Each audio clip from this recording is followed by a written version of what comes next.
No, since you covered him 10 years ago winning a championship, does that make you feel like you've been doing this a long time, or? No, because Bron's still doing it. Bron So is it's still like he doing make it better. There you go. Yeah, he make it better for us. And he's still playing in back-to-back games, Dave. How was he able to do that for the first time in year 23? Yeah, so I had to write it down because he went through his daily routine to get him to the point of being able to play. I don't want to shortchange him. So he gets back from a flight in Sacramento. Okay.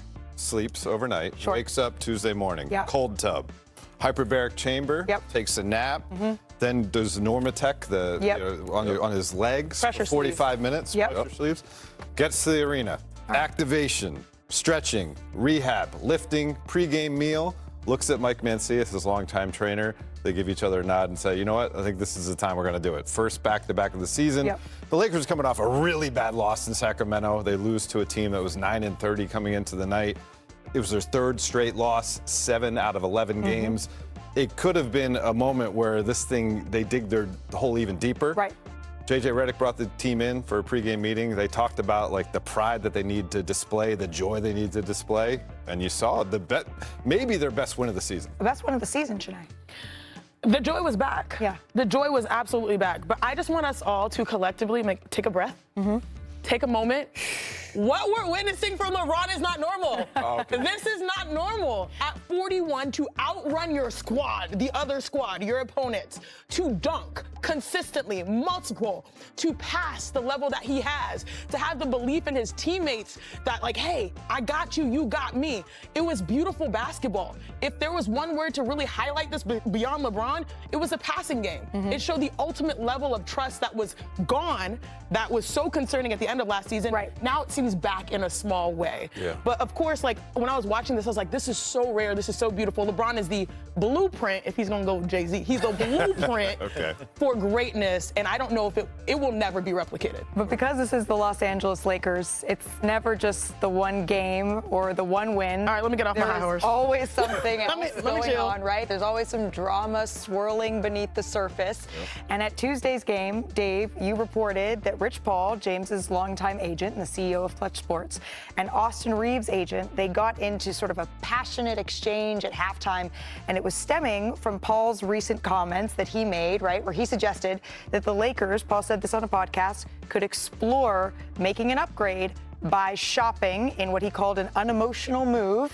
Oh boy. Austin Reeves, right? Now, I don't know a more 2026 story possible here, Dave. What happened? So Reggie Berry and Aaron Riley are Austin Reeves' agents. They do a great job with him. Obviously, Austin's story, we all know it. Undrafted to the point he is. He's going to maybe get a max contract this summer worth $250 million, right? Reggie sees this podcast, right, that Rich put out, and he decides, you know, I wasn't necessarily going to be in LA this week, but I'm going to make a trip from the East Coast out to LA to suss stuff out. Okay. At the game, Reggie at halftime sees Rich Paul, and you know, Lakers games, everyone clears out of courtside at halftime. They go to the chairman's lounge, they go to Jeannie Buss's private club. Rich Paul is still holding court at the center of the court. Reggie approaches them, and they have, you know, I would say, I don't know if I'd say heated, but certainly they have an exchange for 5+ minutes discussing this podcast scenario about Austin Reeves being publicly dangled in a trade, mock trade that Rich Paul, as an agent of other players on the team, trying to put on his hat as a media member, decided to put out there. Okay, so we have agents confronting each other. I love it. And you love it? I love it. And then we have eventually LeBron is asked about, you spoke to LeBron about whether or not this is something that he is thinking, because whether or not, I know that Rich would say he has his basketball opinion and it's his opinion, and that's true. But when you're Rich Paul, it's always linked to LeBron James. I mean, sometimes Richard Jefferson likes to say perception is reality, and Rich Paul has to, I think, accept that some people will connect the dots there. I will also say, having covered LeBron and the people around him for more than a decade now, he has put people like Maverick Carter and Rich Paul in positions to be empowered and be their own men and stand on their own 2 feet. Now, LeBron told me Rich is his own man. He does not speak for me.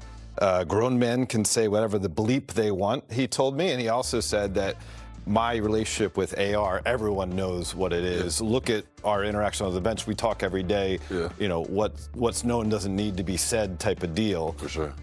And he's clearly, though, separated himself from the opinion that Rich Paul shared. I get that.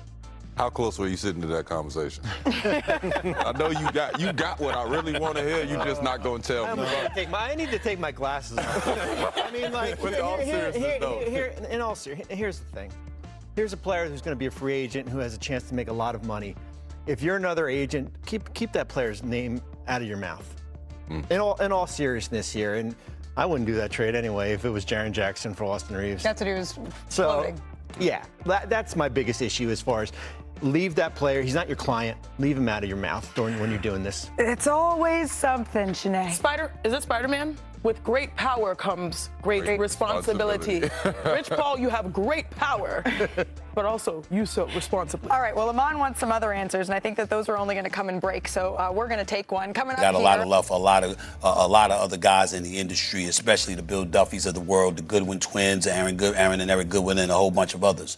But the point is that when you think about Rich Paul and his ascension, give respect and deference where he's due. He's a good brother. He's doing great things, and he's going to continue to do great things. But he has to accept something, okay? You have a podcast now as an agent. Now, you ain't some rookie that just arrived, Swagoo. You've been in this game a while. I'm talking about Rich Paul. You've made deals. You've influenced deals being made. You've been accused of influencing deals that have been made. And we all know you're attached at the hip to LeBron James. So when you say something about something that directly impacts LeBron James, that is going to be the assumption, whether fair or unfair. And Rich Paul is entirely too smart not to know that. Austin Reeves is a teammate of LeBron James who has ascended and is averaging 26 a game. They both wear the purple and gold. This is LeBron. Remember, he picked up the player option. Wasn't like the Lakers was offering some long-term deal for LeBron James. Picked up the player option, over $52 million. A lot of people is expecting this to be his last year in L.A. You want to go for it. Austin Reeves is balling, all right? When healthy. Luka Doncic's averaging over 33 a game, 35 a game, right? LeBron is getting into his groove, almost had a 31-point triple-double last night. But you're looking at some of the deficiencies of the Los Angeles Lakers, and you're saying they ain't beating Denver. They ain't beating OKC. They probably ain't beating San Antonio. Okay, what they gonna do? And then Rich Paul comes out and says that and brings up somebody's name like Jaren Jackson. From a basketball standpoint, one could argue it makes sense. But the point is, saying something like that, Austin Reeves would be gone. That would benefit LeBron James, who'd have the ball in his hands even more. And we're supposed to ignore that? Now, again, LeBron's not lying. Rich can be his own man. Trust me, Rich has his own opinions, okay? He thinks for himself. Respect that man. The flip side to it, however, is that there's also a history with LeBron James directly or indirectly influencing team moves and using media, podcasts, and other forms of media to do it. That's a fact. And when that's the reality, you got to know if you're Rich Paul and when you open your mouth, the assumption is, oh, this is something that LeBron James is feeling. Rich Paul is speaking for it. I'm not saying that's true in this case. You know, I know Rich Paul well enough to know that Rich Paul speaks for himself. But I also know how attached he is to LeBron and how he will speak for LeBron all day, every day. He'll tell LeBron if he's wrong now. He'll tell LeBron if he's wrong. He'll speak privately, but he's always going to ride with LeBron, even if he disagrees with them, which I respect. But you got to understand, there's no way. Again, I think he might be telling the truth in this situation. LeBron is right, is what he's saying. I just need them to understand very few people are going to believe that Rich Paul opened his mouth and said that, and LeBron James said nothing about it, didn't express anything about it, doesn't share that sentiment. Very few people are going to believe that. Swag, you agree? Stephen A., I'm in agreement with you that I don't think LeBron is lying, but to your point, man, Rich got to know that when you make a statement like that, it's like coming from your house, right? Like we got a certain group of people that live in the house. If a person in the world knows that these people live in the house and somebody insinuates something about the house changing, it's going to be obviously something that people think the house has talked about. So that guilty by association in this particular case is what LeBron is obviously dismissing, but Rich and LeBron knows that things that happen between them and the Lakers, if it comes out of each one of their mouths, is going to be associated with something that they even thought about or something that maybe have been thrown around. And again, like when you think about where LeBron is in his career, you think about JJ Redick coming out and talking about this team from a defensive standpoint. Correct me if I'm wrong, Stephen A. Jaren Jackson is regarded as one of the better defenders in the league. Yes, obviously, correct. has been Defensive Player of the Year, right? Before, Yeah, I believe so. in the NBA. Correct me if I'm wrong. Yeah. But again, when you have Rich Paul, LeBron's best friend, LeBron's agent, come out and say something like that, and you tie that in with the coach talking about the defensive deficiencies that this team has had earlier in the year, and maybe now. I haven't been so caught up on the NBA because we in the NFL and the playoffs, but ultimately, this is about the house. And I have this conversation with my family a number of times, right? I got kids that's in sports. I have my wife was a former athlete. My mom lives with us. How we represent each other in public matters. People are going to disseminate from that. And that's a conversation that we have, whether that be how we compete, whether that be how we carry ourselves outside of the house. And I think a lot of times people are going to come away with an opinion based on one person if they know they dwell in their house. So this is not some figment of anybody's imagination. This is not something that should be off-putting. LeBron shouldn't be mad about it. He should understand that because Rich Paul made a statement like that in their relationship, that people are going to disseminate this message in this way. Even though I'm with you, Stephen A., I believe it to be true that LeBron has nothing to do with that statement that was made. Podcasts are loose. It's when you open up. It's when you say things. So Rich Paul kicking back and like throwing something against the wall that directly impacts the Lakers makes it feel like it's been true. It's been said. Or maybe he at least has thought and is going to present it. I will say this. And it's not just anybody saying it. That's right. It's Rich Paul. I will say this respectfully. There's a lot of people inside the agent industry and outside the NBA industry, outside the agent industry, but in the NBA, who believe Rich Paul nor any agent has any business doing a podcast. Now, I don't necessarily agree with that. I'm like, look, you know how to watch what you say, stuff like that. But there's a whole bunch of people that believes, especially somebody as influential as him, who wheels and deals and is getting deals done and is making things happen, have no business doing a podcast. In fairness to him, there were a whole bunch of people who believe that LeBron James had no business doing a podcast. Obviously, that led to, Darvin Ham being let go by the Lakers and JJ Redick ultimately landing that job. Nobody just has said much about it because JJ Redick has proven himself to be one hell of a coach that is doing his thing. And by the way, who has everybody appreciating his candor about his team and what he sees from it. So that story has died down because JJ Redick has proven to be terrific. But you have a lot of people that feel that way about folks with the podcast Rich that Paul's are in the industry. a different kind of celebrity. Yes. He's a different kind of agent. Yes, he brings is. A different type of celebrity along with it. The Los Angeles Lakers find themselves at one of the most critical crossroads in recent franchise memory as the February trade deadline rapidly approaches and the organization desperately searches for solutions to address glaring roster deficiencies that have become impossible to ignore after watching this team. Struggle night after night despite having two generational talents in LeBron James and Luka Doncic leading the charge. What makes this particular moment so fascinating and potentially franchise-altering is the convergence of multiple storylines happening simultaneously. From reports that Rich Paul and Clutch Sports are actively trying to orchestrate deals on behalf of their clients to whispers about specific wing players becoming available who could theoretically address the Lakers' perimeter defense and two-way production needs that have been exposed repeatedly throughout this disappointing season.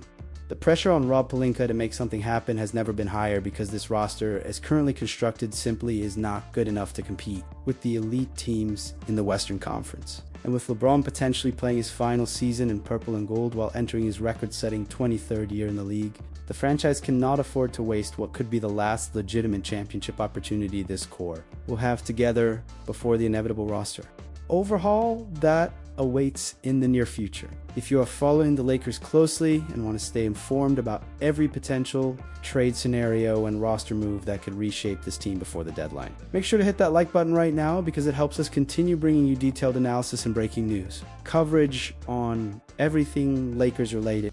The first major storyline that has generated significant attention involves a report from HP Basketball suggesting that Clutch Sports, the super agency run by Rich Paul that represents LeBron James among many other high-profile NBA players, may be trying to orchestrate a potential deal on behalf of the Los Angeles Lakers by facilitating what they are calling a clutch for clutch swap. The framework being discussed involves the Lakers trading Rui Hachimura and Gabe Vincent to either the Atlanta Hawks for DeAndre Hunter or to the Charlotte Hornets for Miles Bridges, both of whom are represented by Clutch Sports and both of whom have been rumored to be seeking changes of scenery from their current situations. Now, the premise of Rich Paul actively working to orchestrate trades specifically to help the Lakers and his client LeBron James is something that raises eyebrows throughout the league because it speaks to the kind of influence and power that agents wield in today's NBA, sometimes even more influence than the general managers who are supposed to be running these franchises and making these basketball decisions. Rich Paul has built an empire within the league, and his relationships with players, teams, and executives give him the kind of access and leverage that allows him to facilitate deals in ways that most agents simply cannot. And if he decides that LeBron needs more help and that acquiring one of his other clients would benefit the Lakers' championship chances, you can be certain he will use every connection and every bit of influence at his disposal to try and make something happen. The interesting wrinkle here is that reports from Jovan Buha, who is an excellent Lakers insider with strong connections to the organization, indicate that the Lakers brass is reportedly not happy with the podcast that Rich Paul has been hosting, where he openly discusses what moves the Lakers should make and what other teams like the Mavericks should do with their rosters, which creates an awkward dynamic where the agent representing your franchise player is also publicly critiquing your front office decisions and roster construction in ways that can undermine the authority of the people actually running the team. But setting aside all the politics and power dynamics surrounding Rich Paul and Clutch Sports, the actual basketball question is whether DeAndre Hunter or Miles Bridges would represent meaningful upgrades for the Lakers' current roster and whether the cost to acquire either player makes sense given the assets Los Angeles has available to trade. Starting with DeAndre Hunter, who plays for the Atlanta Hawks and has reportedly expressed some level of interest in leaving that situation. The 27-year-old wing is having what can only be described as the worst statistical season of his career since his rookie year after being selected as a lottery pick out of the University of Virginia. Hunter is averaging career lows in points per game. His rebounding numbers are down, and most concerning for a player whose value is predicated on being a high-level 3-and-D wing. He is shooting less than 31% from three-point range this season, which is a catastrophic drop-off from his career averages and makes him significantly less appealing as a trade target. The advanced metrics paint an even more damning picture because the Hawks are actually significantly better when DeAndre Hunter is on the bench rather than on the court, with their net rating improving substantially in lineups that do not include him, which suggests he has been actively hurting their performance this season rather than helping it. Hunter still has 2 years remaining on his contract at $23.3 million this season and $9 million next season before becoming an unrestricted free agent in the summer of 2028 when he will be 30 years old, which means acquiring him would represent a multi-year financial commitment to a player who is currently in the worst form of his professional career. The trade package would likely involve Rui Hachimura as the primary salary match along with Gabe Vincent to make the numbers work, and potentially some draft compensation depending on how negotiations develop, though it is unclear whether the Lakers would be willing to attach draft picks to acquire a player whose value has fallen this dramatically. The theoretical upside case for DeAndre Hunter is that he represents a classic buy low opportunity where the Lakers could take advantage of his down year in Atlanta and hope that a change of scenery, a defined role alongside established stars, and playing for a contending team rather than a rebuilding franchise would allow him to rediscover the form that made him such an intriguing two-way player in previous seasons. Hunter has always possessed the physical tools and defensive versatility to guard multiple positions on the perimeter. He has a size at 6'8" to match up with smaller power forwards when necessary, and in years past he has shown the ability to knock down three-pointers at a respectable rate while providing solid secondary play and off-ball movement. The question becomes whether you believe the talent is still there and the struggles are circumstantial, or whether this represents who Hunter actually is at this stage of his career and the previous production was the outlier rather than the current struggles. I believe the Lakers would be taking a significant gamble by trading for DeAndre Hunter at this moment, given the trajectory of his season and the multi-year financial commitment his contract requires, because you would essentially be betting that your coaching staff and organizational infrastructure can unlock something that Atlanta has been unable to access. And if that gamble does not pay off, you are stuck with an expensive role player who is not contributing at the level you need, while also having given up Rui Hachimura, who has been one of your most consistent shooters and floor spacers this season. The risk-reward calculation just does not seem favorable unless Hunter comes at a significantly reduced price with no draft compensation attached, at which point you could justify taking a flyer on the potential upside while knowing you can move on from his contract in a couple of years if things do not work out. Moving to the Miles Bridges discussion, the Charlotte Hornets wing represents a much more productive player on paper and someone whose current season numbers are significantly better than what DeAndre Hunter has produced. Bridges is averaging 19.2 points per game, grabbing 6.5 rebounds, and shooting 33.3% from three-point range on solid overall efficiency of 44. 3% from the field, which are respectable numbers for a wing player operating in Charlotte's system without a true offensive initiator setting him up consistently. From a pure basketball perspective, Miles Bridges would be a very good fit for the Lakers because he provides the kind of athletic two-way production and scoring versatility that this roster desperately needs. Someone who can finish in transition, attack closeouts, rebound from the wing position, and defend multiple positions when locked in and engaged. The contract situation with Bridges is actually more favorable than Hunter's deal because while he is making $25 million this season, his salary descends to $22.8 million next year before he becomes an unrestricted free agent, which means you are not taking on an ascending financial commitment that balloons over time. However, the elephant in the room that cannot be ignored when discussing Miles Bridges is all of the off-court issues and legal troubles that have surrounded him in recent years. Situations that would understandably give the Lakers organization and fan base significant pause about bringing him into their locker room and making him a central part of their championship pursuit.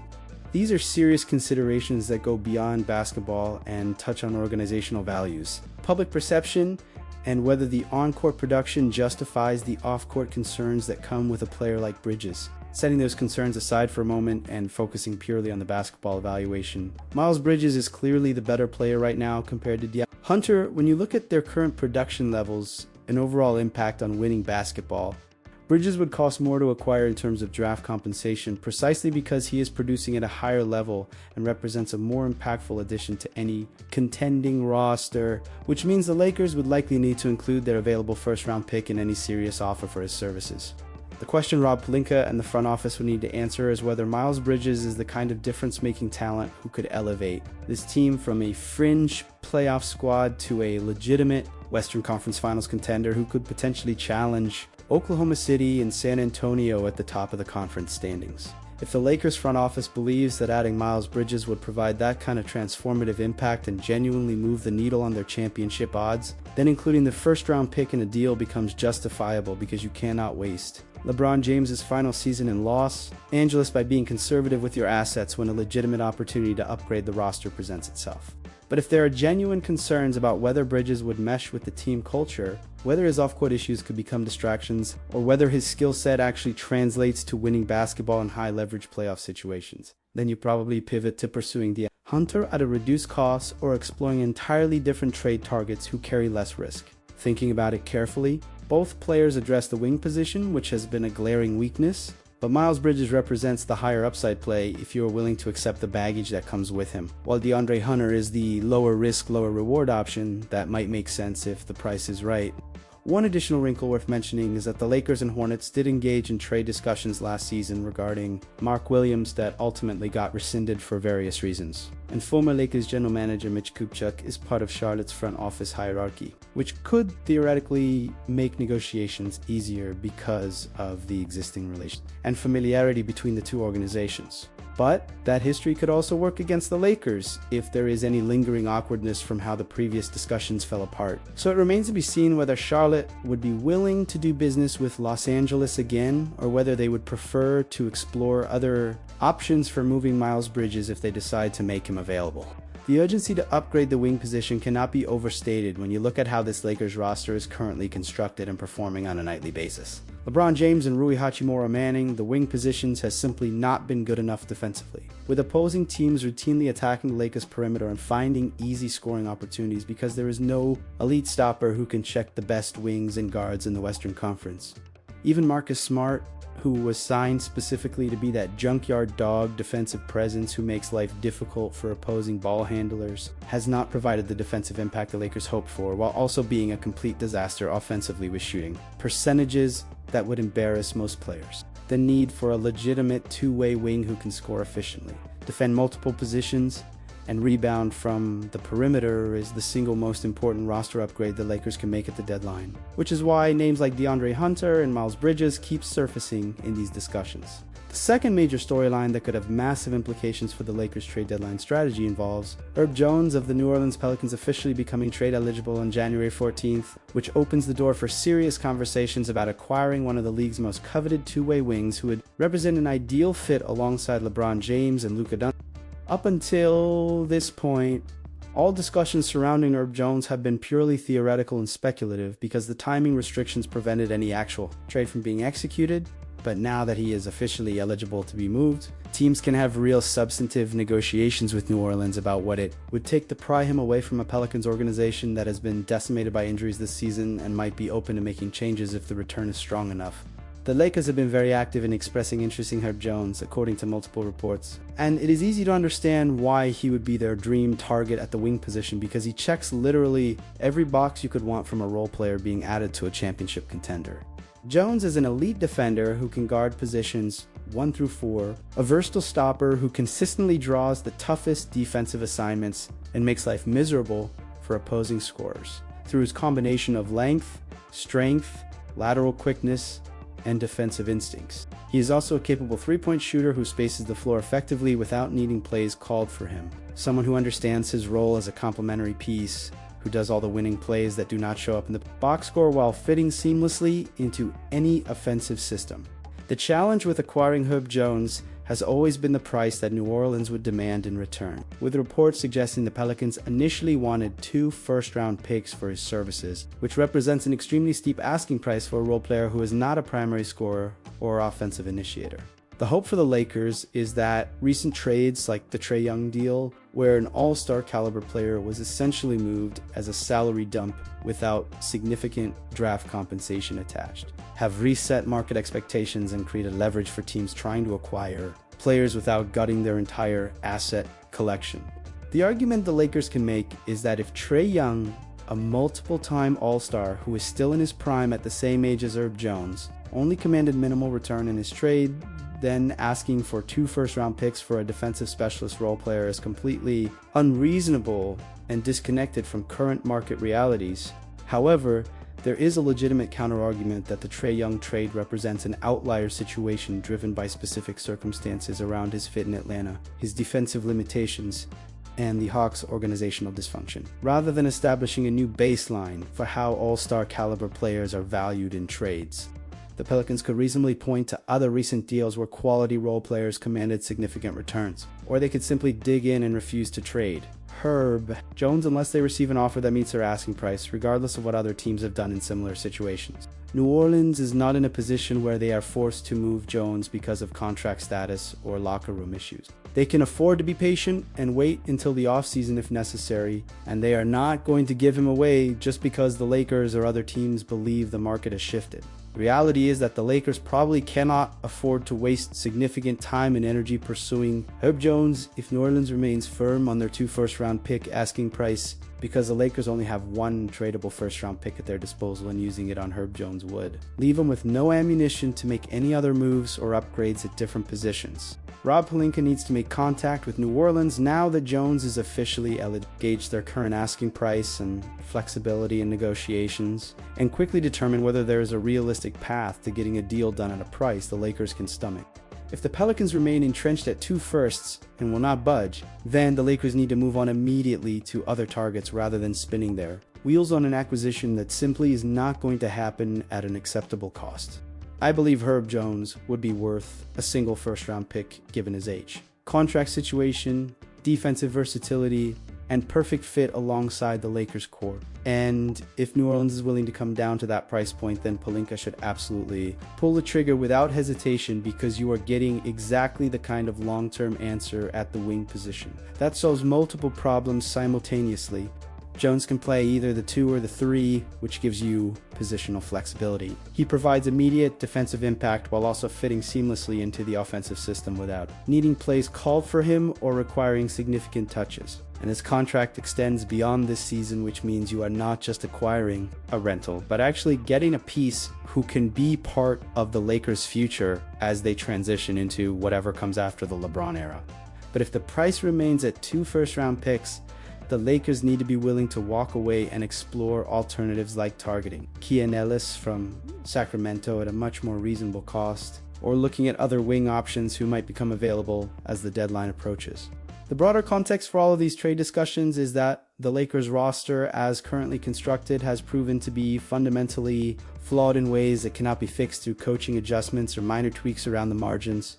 The starting lineup of Luka Doncic, Austin Davies, Huya Shimura, LeBron James, and DeAndre Ayton does not provide nearly enough defensive versatility or perimeter stopping power to compete with elite offensive teams. And the bench has been an absolute disaster, with embarrassing performances like the recent game where Bronny James was the second leading scorer off the bench, despite playing only 6 minutes, which tells you everything you need about the lack of depth and production from the reserve units. The Lakers' defensive rating has cratered since December. Opposing guards and wings attack with impunity because there is no fear of being checked by an elite perimeter defender. And even when the offense performs well, the defensive breakdowns are so egregious that the team cannot string together consistent winning stretches.